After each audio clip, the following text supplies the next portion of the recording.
So Arsenal 2, Vieira's Crystal Palace minus Zaha, minus Eze, their two best players, 2. Absolutely shocking performance yet again. 95th minute equaliser, cheered like we just won the title. And poor performances all over the park. What did you make of that, Jez? Well, same oldly, isn't it? We just got used to it now. It just proves that the Arteta fangirls, they love it. This is where we're at. And one thing it showed me tonight, I can see why Odegaard never was going to get to play for Real Madrid. That guy is absolute fucking shit. He's weak. He's weak. He has, in my ability, no talent. What did he do tonight? Hide. Get kicked off the ball every time he got hold of it. Didn't make a decent pass. He cannot make for a midfielder a forward run. If he tries, he falls over or he loses the ball. The guy is absolute pony. And, the only decent player we had in the field tonight was Ramsdale. Until Lacazette came on, to be fair. Yeah. He actually had to play with some passion. We're just going backwards, and I just cannot understand where all these supposed top gooners, the ones who know it all, been there for years and love Arsenal and been around the club for their lives. They know fuck all and they need to fuck off. It's mad, really, isn't it? Because, people are going on like, oh, yeah, it's 5 unbeaten. We didn't play great, but we scrambled a draw.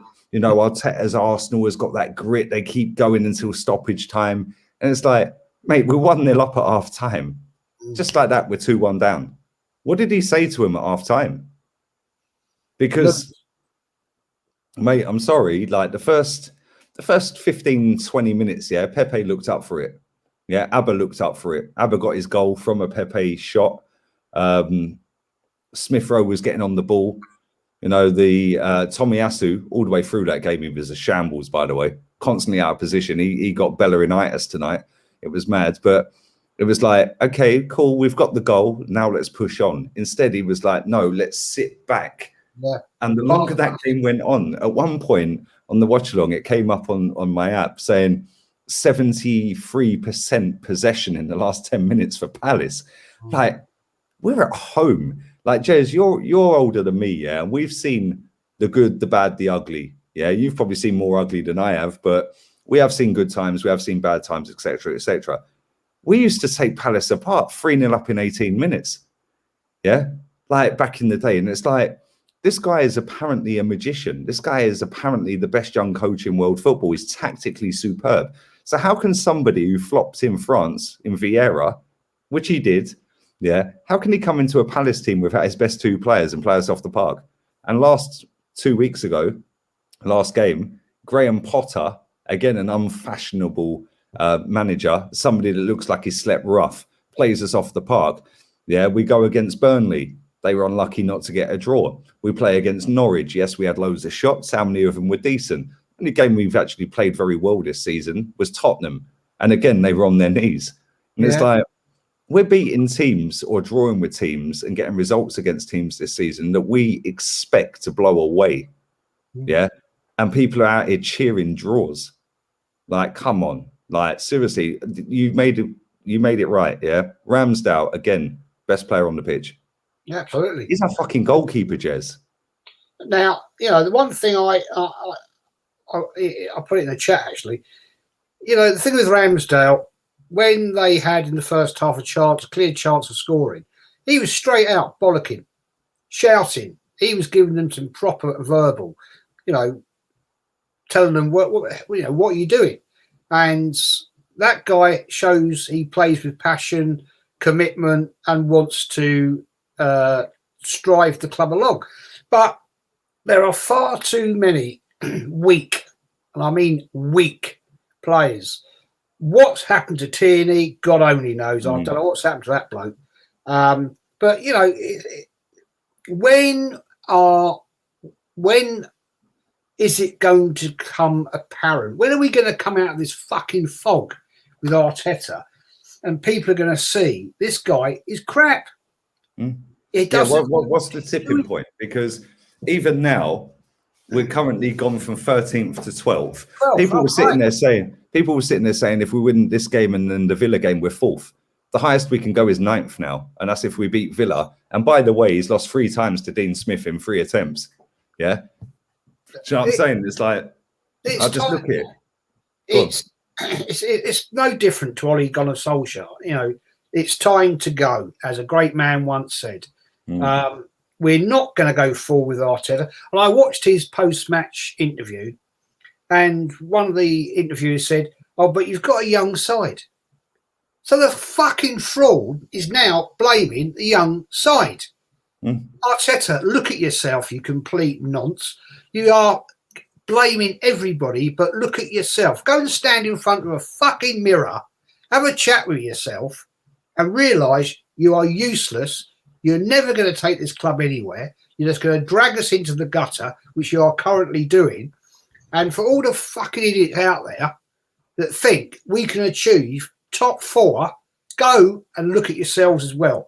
And all these idiots that won these FCA bollocks, whatever it is, you are causing all the drama because you're talking absolute shit. You're trying to get yourselves famous, and you're never going to be famous because you don't know bollocks.